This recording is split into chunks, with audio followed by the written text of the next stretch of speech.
একটু ভারী ভুরি বয়ের কাজ আমাকে দাও। বলে না, ভারী মাল বইবার জন্য জাম্বু বানাচ্ছে। হ্যাঁ, ভারী মাল বইবার জন্য। তবে দেখিস বাবা, যেন কারোর ওপর দাঁতটা দেখিছিস না। কেন? কারণ দুটো অপরাধের ক্ষমা নাই। এক হলো বৈষ্ণব অপরাধ, আর এক হলো গুরু অপরাধ। এই হনুমান, যেন কারোর ওপর দাঁত খিচিস না বাবা। বাবা হনুমান কি করেছে?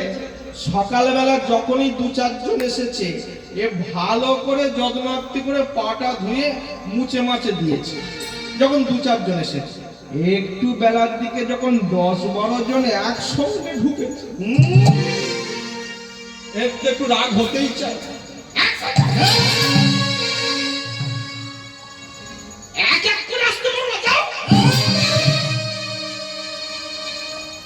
আমার দাঁত খেঁচাচ্ছে। এর তো জন্মগত রোগ, দাঁত খেঁচাচ্ছে।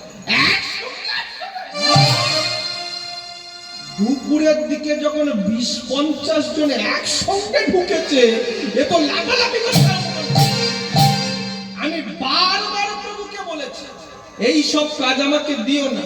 প্রভু জোর করে আমাকে এই সব কাজ দিল, আমি একা কি করব?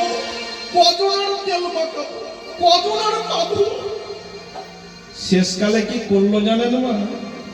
ওই সব কটাকে একসঙ্গে লেজে করে পাক দিয়ে ধরে পুকুরে চুবিয়ে। এরা তো সব প্রাসাদের ন্যাদ করছে, যেন সব তাল গাছ থেকে পড়েছে। কারো রগ ভেঙেছে, কারো ঠ্যাং ভেঙেছে, কেউ খোঁড়াচ্ছে।